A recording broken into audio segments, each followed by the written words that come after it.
Press play to listen to this article by Florian Eder with ZOYA SHEFTALOVICH presented by EPP Group. Send tips here. Tweet at Florian Eder. Listen to today's playbook and view in your browser. Good Monday morning. I'm Florian Eder, your new guide through the Brussels bubble and beyond. On tap today, finance ministers are in town. The European Parliament debates Martin Selmayr's meteoric career rise, and the EU remains clueless about what U.S. President Donald Trump wants or might do on tariffs. Before we move on, a few words of introduction. After 3 years with Ryan Heath at the helm, Playbook recently came under new management and gets a somewhat different look and voice. I've been writing Politico's German-language morning briefing Morgen Europa for the past 2 years. Following stints in Milan for the defunct and much-missed Financial Times Deutschland and in Berlin for Die Welt, I've been a journalist in Brussels since 2011 and signed up to work on Politico's European launch nearly 4 years ago. My partner in crime here will be ZOYA SHEFTALOVICH, who'll make sure Playbook literally never sleeps. What will remain unchanged? Playbook aims to be your indispensable guide through the European day. Don't be shy, please get in touch with suggestions for improvements or news tips. Liebe Leserinnen und Leser von Morgen Europa, willkommen bei Brussels Playbook. Abimzimmernacht und Europa ist auch noch das gleich. Schauen Sie es sich auf Englisch und schreiben Sie mir, wie Sie es finden. Heute 8:45 hören Sie mich wie immer am Montag auf Detektor.fm in Europa. A message from the EPP Group. At our initiative, the Parliament will discuss President Trump's decision to impose steel and aluminum tariffs and the EU's response to that. We will also look closely at the findings of a delegation visit to Slovakia following the murder of Jan Kuciak and vote positions on Brexit and MFF. Read more. Driving the day on Eurozone future. WHO needs France and Germany. Contrary to expectations, Berlin and Paris won't deliver a joint proposal to reform the single currency area by a March 22 EU summit, according to a Der Spiegel report over the weekend. Brussels is nonplussed. Practically we already know where we want to go, Valdis Dombrovskis, the Commission's vice president for the Euro, told Playbook. As Eurozone finance ministers meet in Brussels today, the Latvian commissioner said he wasn't surprised France and Germany hadn't even been able to put together a joint letter for this gathering, for all the goodwill and friendship between Angela Merkel and Emmanuel Macron, diverging views on institutional as well as substantive matters, from the Spitzenkandidat candidate and process for selecting the next commission boss to the fate of future financial transfers, see below, or putting a bit of a freeze on the Entente. Dombrovskis listed 2 priorities for the Commission, that the 19 Eurozone countries, and subsequently all other EU members, settle a few less controversial dossiers by June, as previously agreed. We hope to reach agreement at least on principle and main design elements of a backstop for the Single Resolution Fund, the life or death insurance for EU banks, he said, claiming broad agreement to do it on the basis of a possible European Monetary Fund. Second, Brussels wants to move ahead on elements of a banking union, testing Germany's willingness to ease its uber-hawkish stance on all things fiscal. In particular, Dombrovskis is eager to push through a proposed pan-European bank deposit insurance scheme, which would eventually see all EU countries cover bank failures anywhere in the Union. EDIS, as those who are familiar with the story know, is close to a swear word in conservative circles. These proposals will dominate discussion among the finance minister in coming months. We're working at getting as far as possible with EDIS, starting with Phase 1. Dombrovskis said. He will push the debate further and wants a clear timeline to move to Phase 2, which would imply loss mutualization, he said, meaning, well, you can look it up here. We see scope for this. If you look at the roadmap, at what has been delivered on the risk reduction side, I think it's time to move also on the risk-sharing side. Euro descent. While France and Germany stay on the sidelines and post-election Italy remains in political limbo, the opposition to what's been described as the completion of the banking union is expected to come most vocally from the Nordic countries. So like today's ministerial could also be a test for the recently installed Eurogroup chief Mario Centeno. And Samruck, the Portuguese finance minister, hasn't found his feet as a dispute moderator yet. Mario still needs to really bring everybody to the table, a senior EU official said. Quotable, no reason to start packing boxes. Competition Commissioner Margrethe Vestager told Helsing and Sanomat's Pekka Maikanen. Commenting on Danish Prime Minister Lars Løkke Rasmussen's announcement that he wouldn't nominate her for another term in the College of Commissioners, Vestager said, I would be very surprised if he had said anything else. Denmark holds a national election before the next commission gets nominated, and a year and a half in political time is like a century. Comic relief of sorts. Saturday's annual Brussels press review. Think White House Correspondents' Dinner, but with jeans, a mediocre system and British humour. Got some laughs and left a few EU-worthies. Slightly bruised. Playbook alum Ryan Heath attended, so you and I didn't have to. And since this rundown, Nerd Prom 2018 nearly didn't happen at all. A strike at AB InBev left organisers Jackie Davis and Jeff Mead scrambling for a new booze supplier 24 hours out from showtime. Craig Winokur returned to the stage as Darth Selmayr, surrounded by lackeys referring to their new Secretary-General as his inevitableness. Someone remembered to update Jean-Claude Juncker's table name at the last minute. Top L numbers included a Goldfinger-inspired ode to Gunther Oettinger, such a right-winger, this Goldfinger, and a Spice Girls-flavored ditty featuring Brexiteers singing, "Tell me what you want, what you really, really want." Catch up on the Gospel of Emmanuel here. Steve Clemens, editor-at-large of The Atlantic, left impressed by the willingness of Brussels-based S to take on their leaders. "We are much more deferential in the US**, while most cyber surveillance tools have legitimate uses to protect networks, they can also become means of repression if they fall into the wrong hands." As the EU is currently updating and expanding its dual-use regulation, Politico invites you to live the event. Cyber surveillance tools, striking the right balance between protecting the network and human rights, presented by Microsoft. Tune in on Tuesday, March 27 at 5 p.m.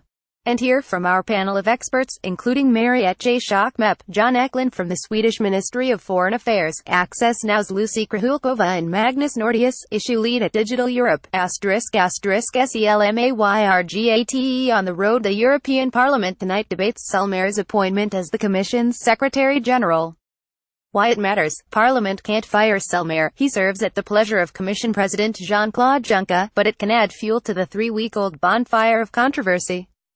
The arguments at the Strasbourg plenary are likely to focus on the manner of his promotion, and barely conceal the real gripe: many bubble dwellers simply don't like Selmayr. Read David Hirschenhorn's story here. Who's on Selmayr's side? Juncker and Oettinger, the German Commissioner for Budget and Human Resources, who'll take the floor today.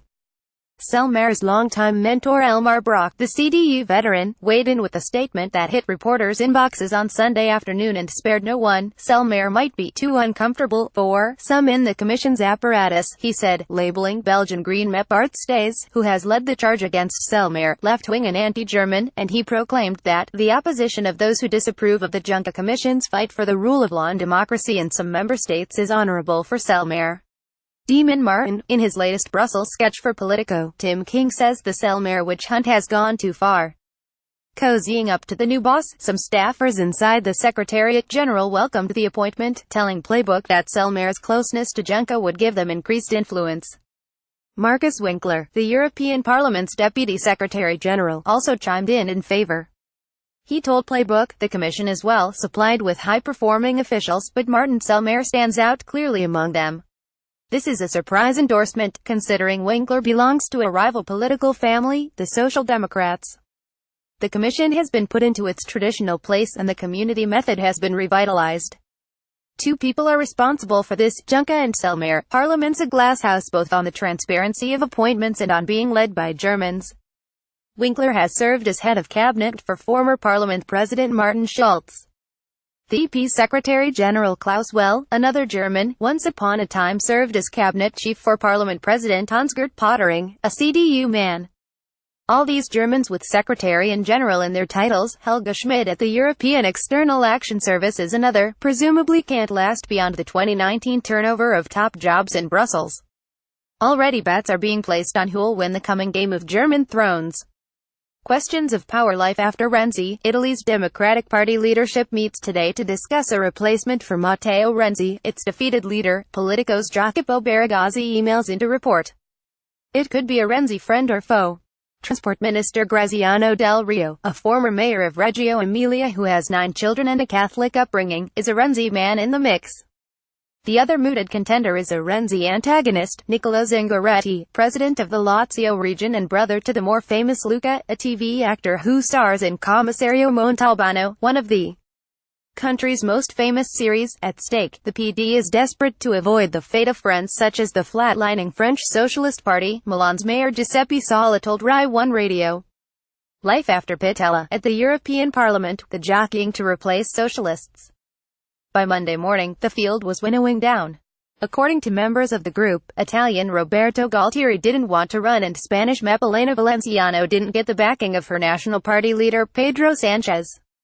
As the deadline for applications is today, that likely leaves two candidates, interim leader Udo Bullmann, a German centrist, and the more left-leaning Belgian MEP Kathleen Van Bremt. The election is scheduled for March 20th. Xi Forever, China's National People's Congress on Sunday greenlit a plan to abolish presidential term limits, in effect making it possible for President Xi Jinping to stay in power indefinitely. More from CNN. Digital Power Plays. Mark Scott, Politico's chief technology correspondent, writes in his weekly column that Facebook's refusal to share data undermines the global response to fake news, and analyzes how that affects elections, including Italy's ballot last week. Friendship lost while U.S. President Donald Trump seemed to offer the EU a way out of the increased tariffs over the weekend. At the same time he threatened to impose more of them, singling out BMW and Mercedes-Benz, which have significant investments in two of America's most Trump-friendly states, for criticism. That's not winning over friends abroad, as Megan Costello reports. A meeting between European Trade Commissioner Cecilia Malmström and her American counterpart didn't deliver any immediate clarity, Malmström said on Saturday. Some solutions will be gone. The troubled transatlantic relationship dominated the GMF Brussels forum over the weekend. There are tensions that we can survive, and there are others that we cannot. Senator Chris Murphy, a Democrat from Connecticut, told me. There are some solutions that can still be there 3 years from now, i.e. when Trump's first term ends, and Murphy's Democrats hope to replace him, and some solutions which will be gone. On an issue like Iran, this is going to come to a head one way or another in the next several months, and we have got to find a way to figure it out, Murphy said. On trade and climate, we can do some work behind the scenes, so that 3 years from now, we can pick back up to TTIP negotiations, that we can re-enter Paris and make good on our commitments. In time, to make a difference. Norbert Röttgen, the CDU chairman of the Foreign Affairs Committee of the German Bundestag, agreed, speaking at the same panel. I think we have to think in patterns of new alliances. Not only between and among governments, but we have perhaps to forge new alliances of the liberal camp. Not only relying on governments, but bringing in civil societies, different parties, politicians, businesses, in order to uphold another kind of transatlantic dialogue conversation. Putin rediscovers an old faithful scapegoat, reckon the Kremlin meddled in the 2016 U.S. presidential election. It wasn't real Russians, according to President Vladimir Putin. In an interview with NBC News on Saturday, Putin told Megyn Kelly, maybe they're not even Russians. Maybe they're Ukrainian, Tatars, Jews, just with Russian citizenship. The Washington Post has a write-up. As Theresa May prepares to take him on, the British PM will chair a meeting of her National Security Council this morning amid growing speculation she is poised to formally blame Russia for the chemical weapon attack that targeted a former Russian spy and his daughter in Salisbury, reports our London Playbook colleague Jack Blanchard. The Times' Oliver Wright has the story. Meanwhile, Politico's Tom McTague and Charlie Cooper report that May is in a race against time to wield the force of EU sanctions against Moscow. Over and out. Oops, that didn't go as planned. Marine Le Pen gathered her troubled flock in Lille the weekend to shed the far-right label and rebrand her party as the Rassemblement National, or National Rally. Her star guest was Steve Bannon. Let them call you racists, the former Trump strategist and ex-alt-right media tycoon told the audience. Let them call you xenophobes. Let them call you nativists. Wear it as a badge of honor. So much for that rebrand. Watch a video of the speech here. Reminder, there was a Rassemblement National Party in France from 1941 to 1944, as Jacques Delors Institute director Henrik Enderlein points out, and its logo left little to the imagination. Birthdays, the FT's Peter Spiegel. A message from the UP Group, a close relationship in the form of an association agreement between the EU and the UK. This is what the European Parliament is set to propose on Wednesday as it gears up to adopting its position on the future EU-UK relationship. UK membership of the internal market and the customs union would not only have been the best solution for both the UK and the EU 27, but also the only one which could have guaranteed continued frictionless trade. However, given the UK red lines, we see no other option than to pursue a free trade agreement (FTA) that would form the trade and economic pillar of an association agreement. We are also adamant that the transition phase requested by the UK can only be possible if there is agreement on the Withdrawal Treaty. In addition, agreement on the Withdrawal Treaty is conditional on clarity about our future relationship. ***. Subscribe to the Politico newsletter family. Brussels Playbook, London Playbook, Sunday Crunch, Brussels Influence, DC Playbook, all our Politico pro-policy morning newsletters.